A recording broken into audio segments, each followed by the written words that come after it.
Danny, Are you right? we're just about to head off. We're 2.5 hours in, each of us, on a 4-day Scottish trip. Danny's come over from Ipswich, I've come over from southeast London, so we're already 130 miles in each, but we've only just met up.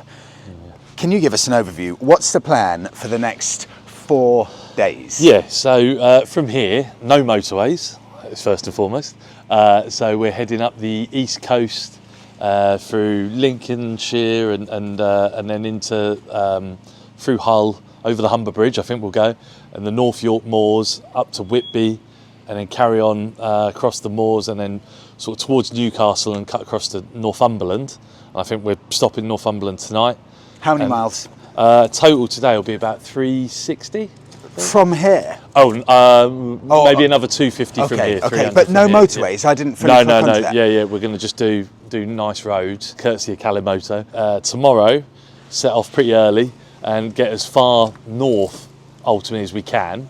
I'll put the pics of the maps, exactly what we're doing on each day, up just to give you some idea of scale.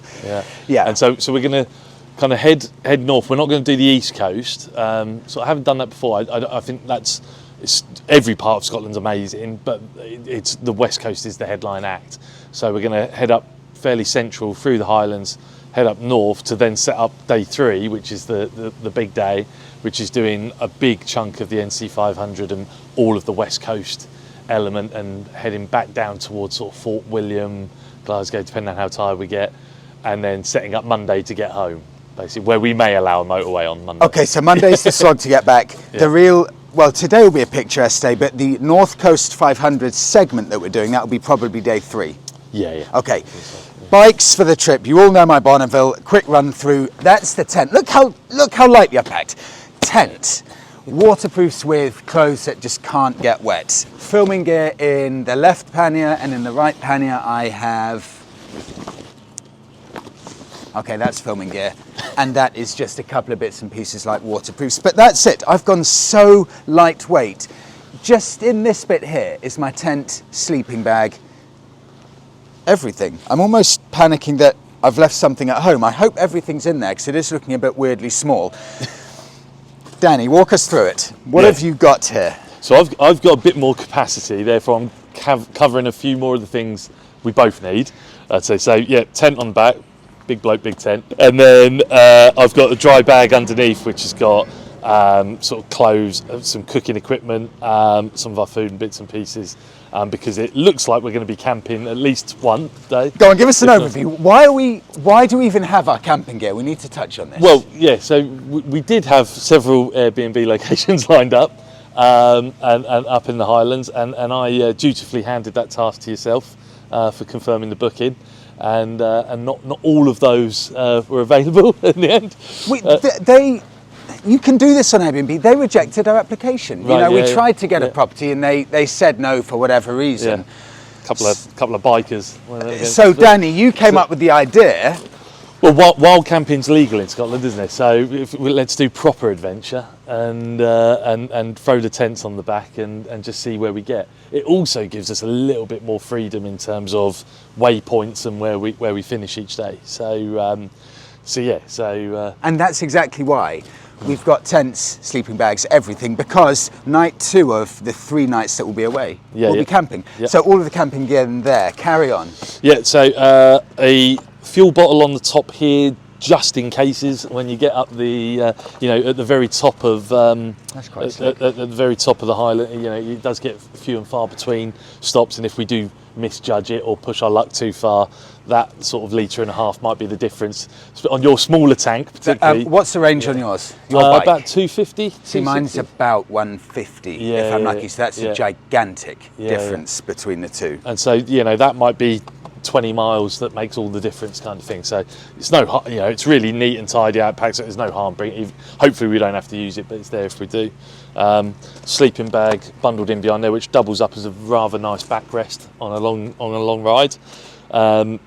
And then in the panniers, I've got waterproofs, which is a big gain from the last time I did a long trip on the Harley, and a variety of tools. I've got sort of spare fuses and bits and pieces and zip ties and all the bits and pieces we might need to keep the bikes running. An oven, cooking equipment. We've got all that. We've got the jet boil, which is really neat. I even bought some coffee. So if we're properly need a stop up there, then we can have a coffee at the side of the road. So Danny, in your bike you have everything needed for a proper camping trip, including cooking, and including you've even put 2 meals in here just in case we don't find anything else on the route. Yeah, exactly.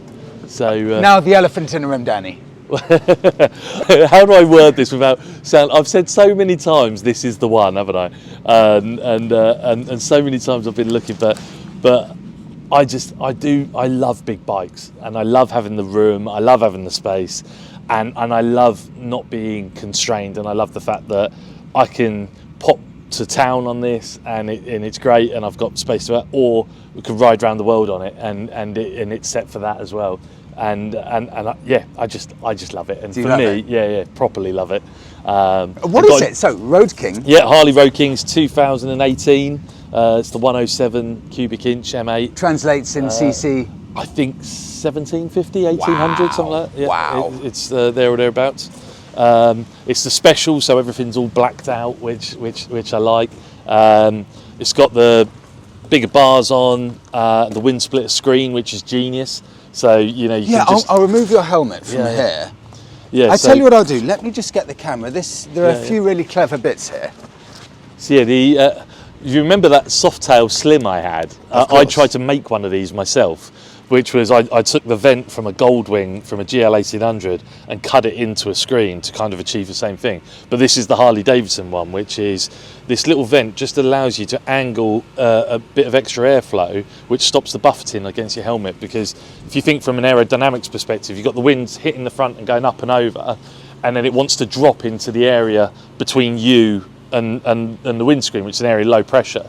And so by opening this vent up, you can create a second area of higher pressure to keep that sort of wind go up and over you, and no buffeting, no shaking. And it works. And everything. It works brilliantly. And so I can ride open face, whatever with this at 70 miles an hour, and it's absolutely fine. And so it's a fantastic bit of kit. Danny. And then. Yes, the seat. The seat. So you were so lucky. I'll just put this back on. Actually, let me show this, and I'll put it back on the stand, just so you can soak in how that seat looks. So it's maiden voyage as well. So that was it arrived last night, which is so it's a Mustang Deluxe Touring, and two things really. It obviously is a lot more support, it's a lot better shaped and for sort of all day riding, but also it moves you back 2 inches versus the stock seat, so it just gives me a bit more leg room as well, being a big so being a bigger chap. It really helps. So. It's the comfiest seat I've ever sat on. This is handmade in the US. It literally came from the US and arrived yesterday to you. You're so lucky, aren't you? It's the back support and the cushioning. I've never sat on a comfier motorbike seat. And just as a total place for touring, the hand positions, where the bars are, the quad lock down there as well. It's charging. So natural, isn't it, with the footboards like that, and the fact that you can divert all the wind. And you've got a proper backrest here. Yeah. And I tell you what, before you jump off as well, the previous owner, this surprised me the first time I used it. So they've put a car horn on it, I think. Oh, it's the loudest. Yeah, I know. That's unpleasant. Yeah. Danny, whose bike do you think is more suited for this trip? Once we're up there and we're winding through, tight passes, the Applecross pass, probably yours, significantly lighter. What's the weight of this? Forget about all the luggage. What's the weight of the bike? Stock, it's about 350 kilos, I think, and there's probably, between all the stuff in the panniers and on the top, there's probably a good 40 kilos. You're close to 4. I must be, yeah. And then, it's but it feels, it feels like it's built for it, Yes. and it feels solid. So, yeah. So we're going to be averaging here. This is 4 days. You have kindly set up the route. What's roughly the mileage you think we'll have done by the end of the trip? I reckon it'll be about 1,300, 1,400. 13 to 1,400. Yeah. Maybe a sniff more, there or thereabouts. This is going to be really interesting because, so we'll get ready to hit the road, but very interesting thing for me. 4 days we're giving ourselves, let's say 1,500 miles or something, door to door by the time we both get back. A lot of people have done a similar kind of route, but they often give themselves about a week. Yeah. We want to see if it's possible to do this in a long weekend. All you have to do is take 2 days off work to be able to do this trip. But what we really want to find out is it possible, and is it fun, and is it just stupidity to even think that you can do an average of 300 to 400 miles a day, especially when you get up to Scotland, and we're not even using motorways. No. Let's go and find a coffee, grab a bite to eat, and then we've got to do a proper slog, don't we? Indeed.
I had exactly the same thing. Danny, do you know what it is? You tightened it up too much, and that O-ring splits. It splits, and it comes out of it. Yeah, hello everyone. My name's Neil, one of the Barney bikers, and I'm Lizzie. Well, what happened was we decided to sell up our house and get out of bricks and mortar. We was actually going to buy another house, but it all fell through, and we got so sick and tired of living in bricks and mortar, we thought, well, it was Lizzie's idea really. She said, let's just go off on the bikes. So we sold our house, and we're living either on the floor in people's houses, or we're in a tent, or we're in a hotel. Yep, and what we done was we decided to change the bikes. We went from the Interceptors, and Neil got his Triumph. Yeah, I've got the Triumph. And I went to the Honda Rebel. And we're living off the bikes now, so we're having fun. We've had them for 3 weeks, and this is the first week that we're actually out on the bikes. So this is my one. It's the 1100 DCT. I've gone back to DCT because I was riding with a dual clutch lever, and obviously because I've got the one hand. That's incredible. I do, yep.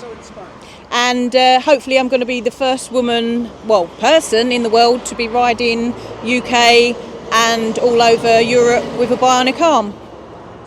I've noticed this as well. Oh, those poppadoms from Northumberland.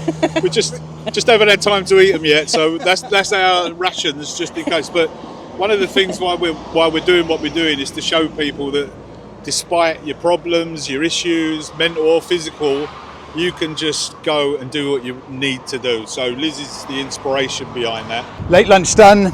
I've just checked with Danny, about 6 hours riding and 290 miles. The reality is it takes a huge amount of time when you're not using the motorways, so we have to hit the road, because even as it stands now, I think we're probably going to get there when it's dark. We're going over now to the North Yorkshire Moors, which is about an hour and a half away, all the way through there, and then veer off very, very close to the Scottish border where we're going to spend the night. You see the three of them, Danny and the bionic bikers, talking there. Danny's spare fuel flask, it exploded. He was just walking over to the bike and he could just see petrol spraying out of this thermos looking thing that holds fuel. And then the bionic bikers, Neil and Lizzie, they said exactly the same thing happened to theirs as well. Very strange. Time to hit the road.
Okay, so We're not blocking you in, are we? Oh,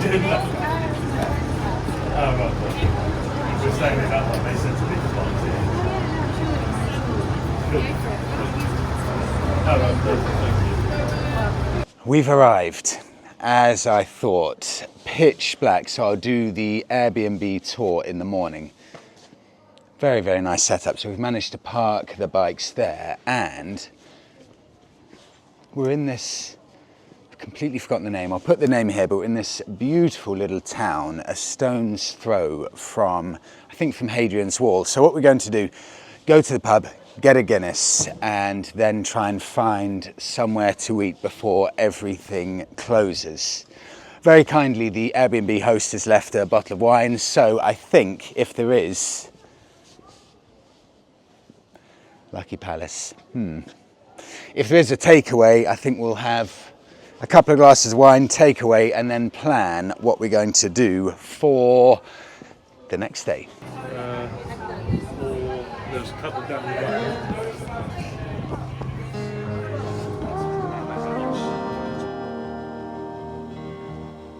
It's a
day one recap.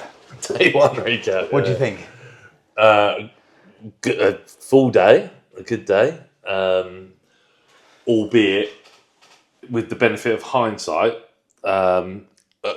somewhat pointless because of the weather, the trusty English weather. But yeah, We aimed, kindly thanks to you for sorting out the route, we aimed everything on hitting the Yorkshire Moors. North Yorkshire Moors. The North Yorkshire Moors. And that was the only bit of the day, probably the last 3 hours, would you say? Yeah. It was kind of the headline act, wasn't it? The headline act of the whole day. And you couldn't see a thing. Sometimes it was down to 50 metres visibility, if that. Less, I was going to say. Yeah. And it was as soon as we climbed, we started gaining altitude, and we were just in the clouds or whatever, and this fog rolled in, and nothing. So we could have been anywhere. we could have just driven around Tesco car park, and it would have been the same. This is the annoying thing. You sent me a video about 3 weeks ago, whenever it was, of your family trip. Yeah. North Yorkshire Moors, and you said this is one of the prettiest places in England that you've seen. So we planned it off that, how nice it was, and I saw that video of you doing that with your family. Nothing. Literally could see nothing at all. And then at the end of the day, you worked out our average miles per hour. Which does have a big asterisk on it because of the fog. And jokes aside, genuinely, one of the scariest bits of riding I've ever done, because you couldn't see anything. And I had the benefit of the sat-nav on my bike because I was riding out the front. Yeah. And so I at least had somewhat of a preview of where the road was going to be going. It must have just been a complete surprise to you. There was no joy, and the problem was 3 hours of just fog, and then after the fog/clouds, the last hour and a half was actually quite cold as well. Yeah. So the cold kicked in too. The most fun bit of the day was the first half of the day. Yeah. That was the picturesque bit. Yeah, actually, and is it the Lincolnshire Wolds, I think it was called, that we rode through? It was amazing. Yeah. So our average speed for the day was 35 miles per hour. So we rode. That isn't average speed including stops. No, that's moving time. Moving speed. Yeah, that's moving time. So let me get the stats on the doors. So you did a bit more than me because you started in London and came up 400 miles in a day. 360. Yeah. And 9 hours, 54 minutes of moving time, giving us a 35 mile an hour average. 35 miles. Yeah. What does that make you think about the rest of the trip? Can we do what we want to do? Most of what we can do. I think tomorrow we'll find out tomorrow ultimately, because hopefully we won't have fog, which will be a gain. But also we had quite a lot of fast dual carriageways at times today, which we probably won't have tomorrow, which will be a loss. So, so I don't know how much we'll improve upon 35 miles an hour. If we don't, then if the average doesn't come up, then I don't think it's possible for us to get all the way to the top, to the very north coast of Scotland, and then do all of the west coast. I think we might have to call it around Loch Ness area, so that we can still cut across, do Applecross, and do the rest of the west coast down from there. But we can. But we're camping tomorrow, so is this a blessing in disguise that we're camping tomorrow, because we get to pick where we're staying, which we could have put ourselves in a really bad position if we needed to get to the north coast. And we couldn't make it to the north coast because the way we're going today, no chance we can make it to the north coast, is there really? It'd be so unpleasant. It'd be 2 10-hour days riding, and that's pushing it. And ultimately remembering that the purpose is to enjoy it a bit as well, and stop and take in some of these places and sort of see which we wouldn't be able to if we were on the hellbent sort of getting there. So it's definitely a blessing on us. So wherever we lay our hat tomorrow is home, isn't it? So I'm so excited for this. We'll show you tomorrow. I'll do Airbnb tour tomorrow morning when it's light. Danny picked this place. It's so nice. It's in the middle of this beautiful little village. The takeaway is 10 metres in that direction. The pub that we're at is 20 metres in that direction. So I'll do a full tour tomorrow. Danny's just shown me a couple of bits for cooking tomorrow, for camping, but that all has to be saved for tomorrow, so we'll go through all of that, but 100% guaranteed we're camping tomorrow. And thank you to our hosts for leaving us a bottle of Merlot for this evening as well. Brilliant. Yeah. So okay, just to wrap it up. You enjoyed it? Oh, absolutely, and you know, even with fog and everything, it's still a day on the bike rather than a day in spreadsheets, isn't it? So it's there's nothing better, and like we saw a whole multitude of things. We saw a ton of people out on bikes, loads of groups out. We saw a massive Harley group, all classic old school Harleys, the things we've all seen, custom sort of, and that's because we've been off motorways. Yeah. We saw obviously Whitby and the Dracula ruins and all that bits, which was just incredible to see, and especially with the fog rolling in, and it was genuinely spooky. That was a special sight. Yeah, and so it's even with the foggy blip. It's been a very good. It's amazing, isn't it? That is what it's all about. It's been such a good day. So, well, we're going to see bright and early tomorrow morning, because the reality is we're probably going to have to leave really early, aren't we? Just to make sure we get everywhere on time. So we'll see you probably 8 a.m. Cheers. tomorrow morning.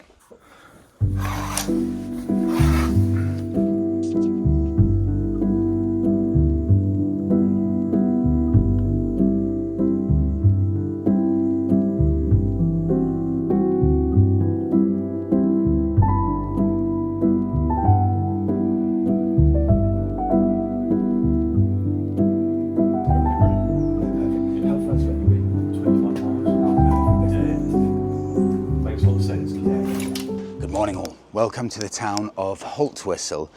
This is a stone's throw from the Scottish border, but there's a sign on the shop over there that says the centre of Britain.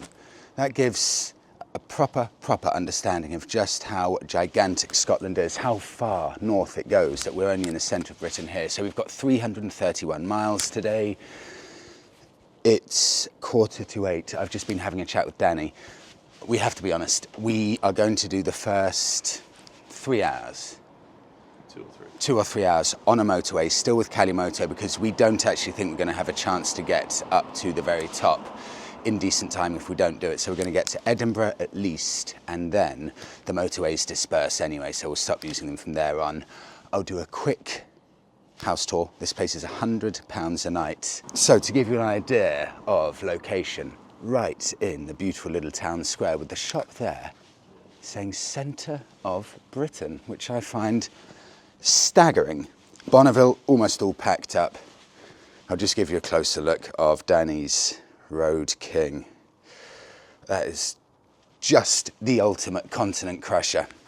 Last few bits to go on. This is a private little garden, so if you stay here, you can put your bikes where we've put them, or you can easily push them in here as well. Just put the camera on 0.5, so it's a proper little house.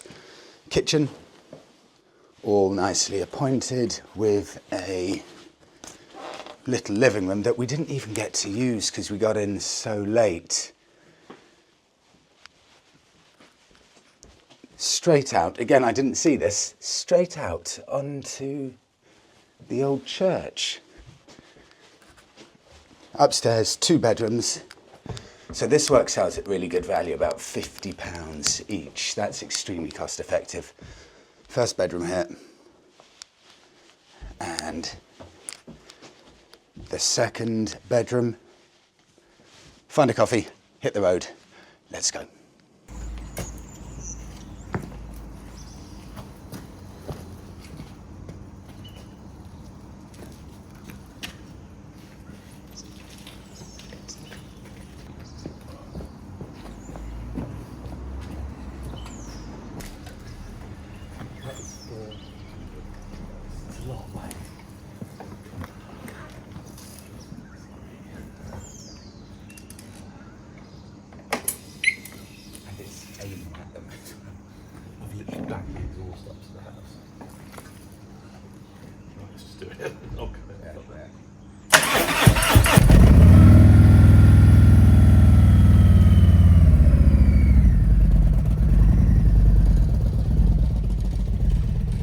Nothing celebrates the centre of the country like a laundry. Yeah, doesn't it?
This is a huge stroke of luck. We had no idea where we were turning into. We just saw a sign saying food and delicatessen available. So we pulled in, and it turns out this is an award-winning tourist spot. The food is amazing, landscape gardens, and it is the first time I think I've ever seen it, so tell me if I'm wrong. I think they're the famous grouse running around the grounds. We've got about 170 miles left to go for today if we make the target point where we want to camp. We're just about to get back onto the slightly larger road so we can make up a bit of time, but I think it should take us maybe about 4 hours, and hopefully we'll get there, if all goes well, by about 6:30. But I really don't want today to end because the scenery has been spectacular, and our good luck with the weather continues.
You're not dreading the sleep? Nah, there you go. And then you put the air mattress on top of that, you'll feel the full. Oh, it'll be like a bed. Yeah, yeah. Oh. How good's that? And do you know how much this tent was? Like 80 quid or something. 50 quid, I think. Yeah, you can go outdoors. Mine was 80 quid. I hate it. Yeah.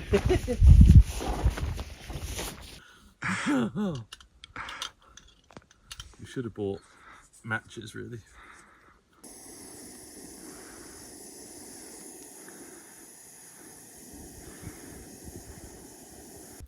Every part of my body tells me it's a bad idea, but the other thing was like, oh, just pour a bit of the petrol can on it.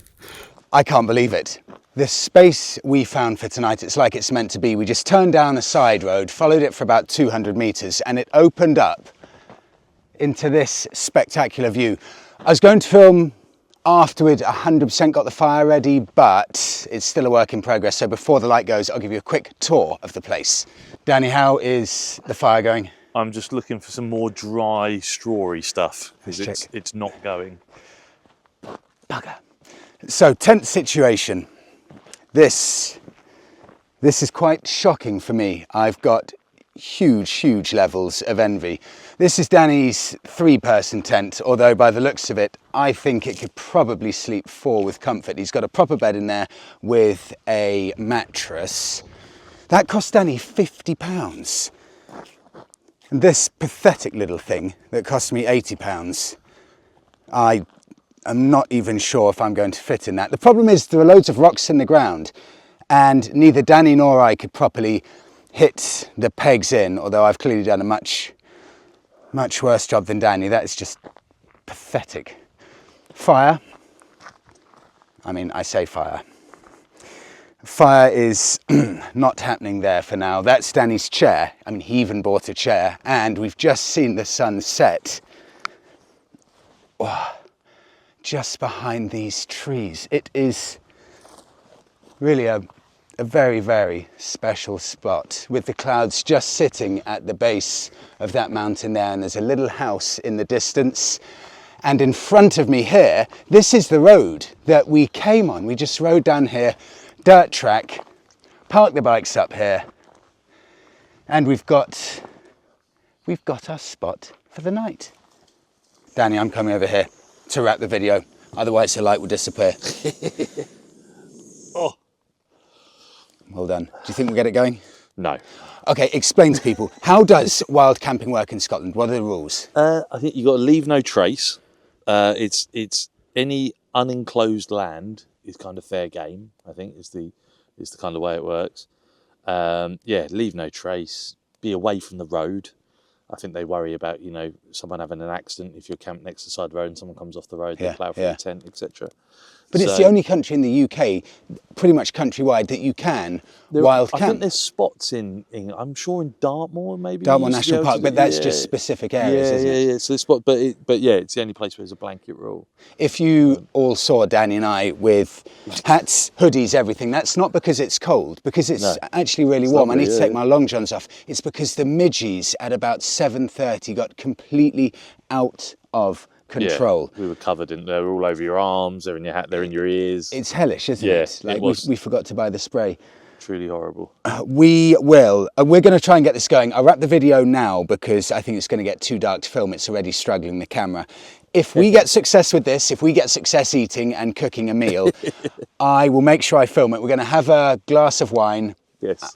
You couldn't wish for a better setting, could you? Perfect. It's been amazing. There's been so many little moments, and as I say, like just sort of stumbling across the place we stumbled across for lunch today, bumping into Neil and Lizzie yesterday, like out of nowhere.